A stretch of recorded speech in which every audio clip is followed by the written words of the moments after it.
500억 투자금을 눈앞에 두고 무릎을 꿇고 울며 애원하는 젊은 사업가. 그가 찾던 전설의 장인은 바로 상견례에서 돌멩이나 깎는다며 무시했던 바로 그 사람이었습니다. 안녕하세요, 여러분.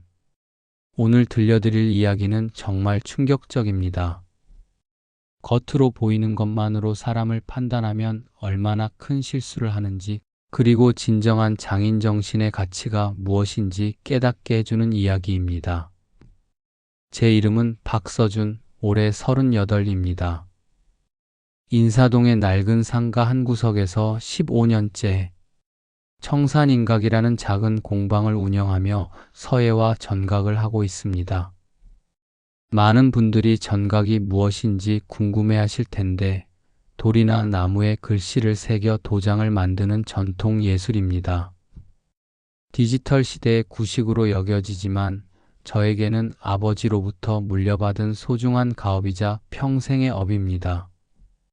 저에겐 20살 터울의 늦둥이 여동생 유나가 있습니다. 부모님을 일찍 여의고 거의 아버지처럼 키워온 소중한 동생이죠. 작년 가을 유나가 얼굴을 붉히며 한 남자를 소개했습니다. 오빠, 이분이 강태민 씨야. 내가 결혼하고 싶은 사람이야. 강태민. 29의 그는 요즘 가장 핫하다는 핀테크 플랫폼 머니플로우의 대표였습니다. 훤칠한 키에 명품 정장, 자신감 넘치는 미소까지. 동생의 눈에 피어나는 행복한 빛을 보며 저는 진심으로 두 사람을 축복했습니다. 하지만 양가 상견례 자리에서 모든 것이 틀어졌습니다. 압구정의 최고급 한정식집 산정. 코스당 30만 원이 넘는 이곳을 예약한 태민은 식사 중간에 보란듯이 제 직업을 화제로 꺼냈습니다. 아, 서준 형님은 인사동에서 뭐 하신다고 하셨죠? 아, 맞다. 골동품 파시는 거였나? 요즘도 그런 옛날 물건 사는 사람들이 있나 보네요. 날카로운 조롱이었습니다. 친척 어른들이 어색하게 웃으며 분위기를 수습하려 했지만 태민의 공격은 더욱 노골적이 되었습니다. 솔직히 말씀드리면 좀 놀랐습니다. 유나가 오빠 자랑을 워낙 많이 해서 어떤 대단한 분일까 기대했거든요. 저희 회사가 얼마 전 시리즈 B 투자로 500억을 유치했습니다. 다음 달에 강남 신사옥으로 이전하는데, 태민은 잠시 멈춰 저를 훑어보더니 결정타를 날렸습니다. 형님, 괜찮으시면 저희 회사 보안팀장 자리라도 알아봐 드릴까요? 먼지 구덩이에서 돌멩이나 깎는 것보단 훨씬 안정적이고 미래가 있을 겁니다. 월급도 지금보다 훨씬. 그만해. 유나가 떨리는 목소리로 제지했지만 이미 독이 든 화살은 제 가슴을 관통한 후였습니다. 돌멩이나 깎는 일.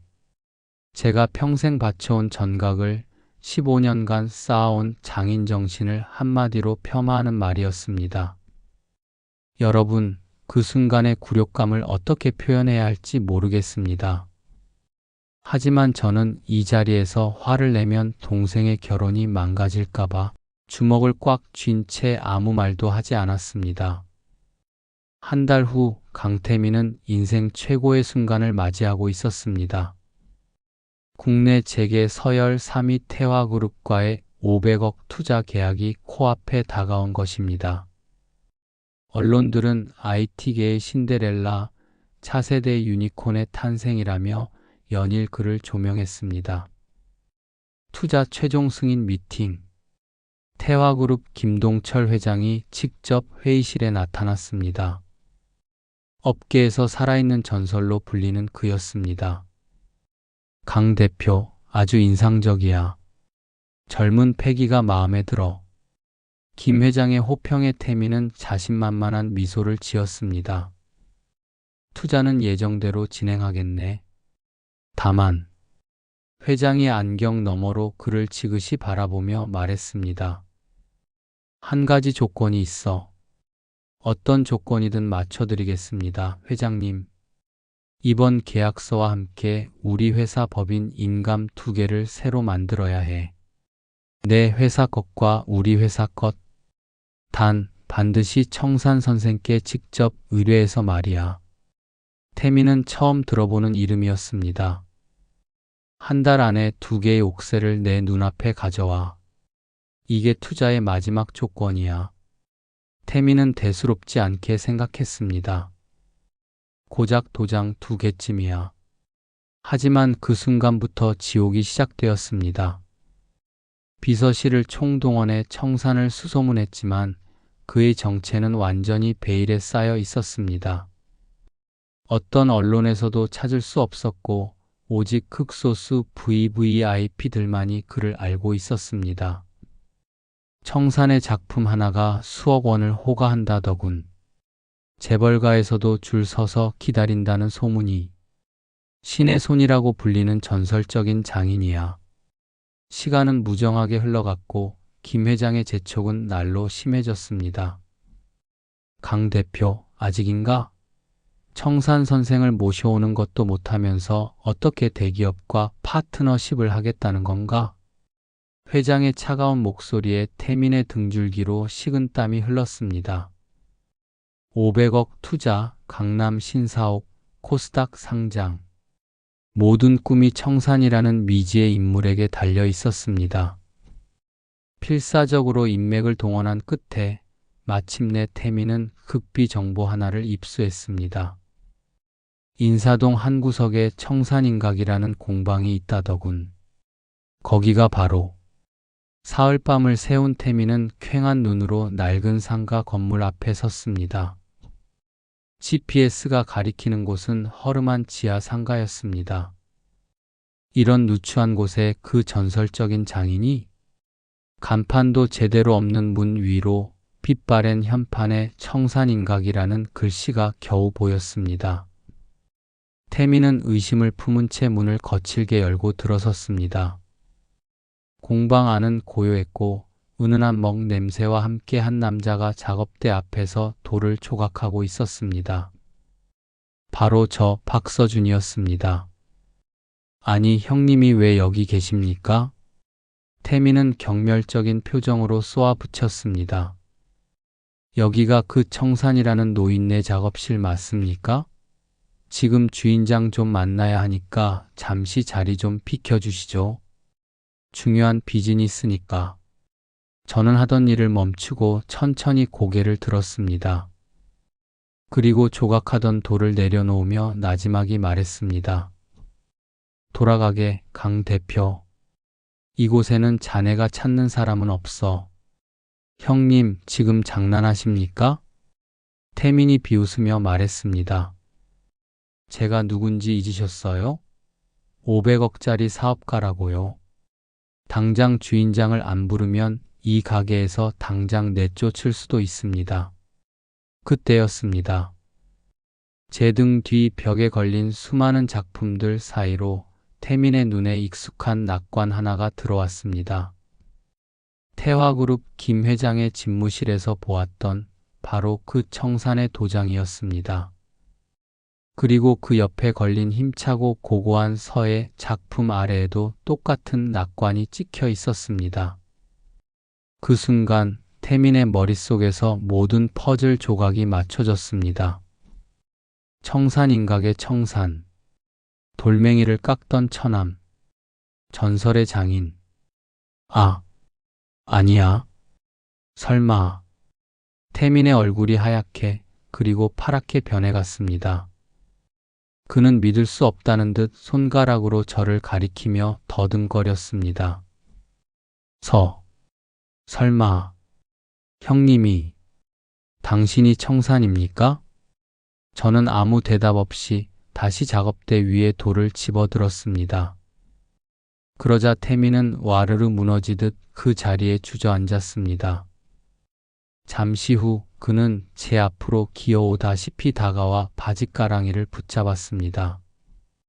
형님, 제가 죽을 죄를 지었습니다. 목소리가 완전히 바뀌어 있었습니다. 상견례 때의 그 오만함은 온데간데 없고 오직 절박한 공포만이 가득했습니다. 제발, 제발 저 좀 살려주십시오. 이번 투자 못 받으면 저는 끝장입니다. 회사가 망해요. 직원들이 다 길거리로 나앉는다고요. 상견례 자리에서 저를 벌레 보듯 쳐다보던 그 오만한 눈빛은 온데간데 없었습니다. 무릎을 꿇고 애원하는 태민의 모습에서 저는 묘한 쾌감을 느꼈습니다. 하지만 동시에 깊은 씁쓸함도 밀려왔습니다. 저는 그를 차갑게 내려다보며 입을 열었습니다. 강 대표, 자네는 나에게 돌멩이나 깎는 하찮은 인생이라고 했지. 맞나? 그건 인장이 무엇인지 아는가? 저는 작업대 위에 옥돌 하나를 집어들었습니다. 이건 단순한 도장이 아니야. 그 사람의 얼굴이자 약속의 무게이며 한평생 지켜온 신의의 상징이지. 자네처럼 돈과 성공에만 눈이 멀어 사람의 가치를 먼지처럼 여기는 인간에게는. 저는 옥돌을 다시 내려놓으며 단호하게 말했습니다. 내 칼끝에서 나온 그 어떤 것도 내어줄 수 없네. 형님, 제발요. 태민이 더욱 간절하게 매달렸습니다. 잘못했습니다. 정말 잘못했어요. 제가 사람을 너무 잘못 봤습니다. 하지만 저는 냉정했습니다. 500억이 아니라 5천억을 가져와도 자네를 위한 인장은 이 세상에 존재하지 않을 걸세. 그게 자네가 평생 무시하며 살아온 것들의 진짜 가치였다. 저는 그의 손을 뿌리치고 자리에서 일어났습니다. 이제 그만 돌아가게. 바로 그때 공방문이 열리며 유나가 들어왔습니다. 동생은 무릎을 꿇고 애원하는 약혼자와 서리빨처럼 차가운 오빠의 모습을 동시에 목격했습니다. 이게 무슨 일이야? 유나의 눈에서 뜨거운 눈물이 흘러내렸습니다. 모든 상황을 이해하는 데는 오랜 시간이 걸리지 않았습니다. 태민아, 너 정말... 유나가 실망과 분노가 섞인 목소리로 말했습니다. 내 오빠를 그렇게 무시해놓고 이제 와서 이게 뭐야? 태민은 절망적인 표정으로 유나를 바라봤습니다. 유나야, 나도 몰랐어. 정말 몰랐다고. 하지만 유나는 돌아서며 차갑게 말했습니다. 우리 끝이야, 태민아. 진짜 소중한 게 뭔지도 모르는 사람과는 함께할 수 없어. 그 후 일주일 태민의 500억 투자는 당연히 무산되었습니다. 김동철 회장은 차가운 목소리로 통보했습니다. 강 대표, 아쉽군. 기본적인 네트워킹 능력도 없는 사람과는 함께할 수 없어. 투자 철회 소식이 업계에 알려지자 태민의 회사는 하루아침에 나락으로 떨어졌습니다. 직원들은 하나둘 떠나갔고 임대료도 밀리기 시작했습니다. 언론들도 태세를 바꿨습니다. 허상이었던 유니콘 강태민의 몰락, 자만에 빠진 젊은 CEO의 최후. 태민은 업계에서 완전히 매장되었습니다. 며칠 후 유나가 제 공방을 찾아왔습니다. 한참을 울다가 말했습니다. 오빠, 정말 미안해. 내가 너무 어리석었어. 저는 말없이 웃으며 작은 나무 도장 하나를 꺼내 들었습니다. 정성스럽게 조각된 그 도장 위에는 유나의 이름과 함께 우후지실 마이너스 비온 뒤 땅이 굳어진다는 의미의 4글자가 새겨져 있었습니다. 새로운 시작을 위해서야. 유나는 그 도장을 받아들고 다시 한번 눈물을 흘렸습니다. 오빠, 고마워. 정말 고마워. 6개월 후 유나는 자신만의 작은 카페를 열었습니다. 제가 만들어준 나무 도장으로 찍은 영수증이 그 카페의 작은 자랑거리가 되었습니다. 한편 태민은 모든 것을 잃고 고향으로 내려갔다는 소식을 들었습니다.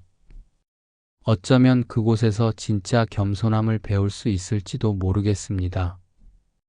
저는 여전히 이 작은 공방에서 돌을 깎고 글씨를 씁니다.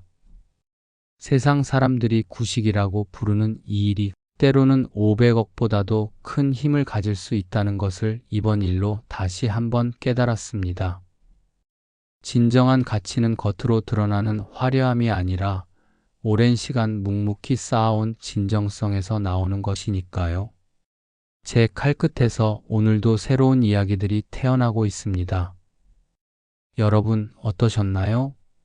겉모습만 보고 사람을 판단하는 것이 얼마나 위험한 일인지 깨닫게 되는 이야기였습니다. 진정한 성공이란 무엇일까요? 돈과 명예일까요?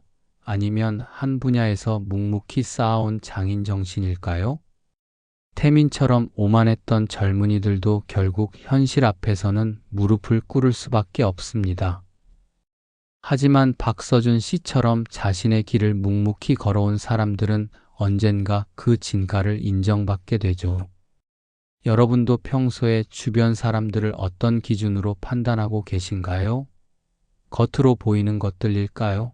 아니면 그 사람의 진정한 내면일까요? 오늘 이야기가 재미있으셨다면 좋아요 버튼을 꾹 눌러주시고 구독도 함께 해주세요. 여러분의 응원이 더 좋은 이야기를 만드는 원동력이 됩니다. 댓글로 여러분만의 경험담이나 생각을 들려주시면 다음 영상에서 소개해드릴 수도 있어요. 그럼 다음 이야기에서 또 만나요.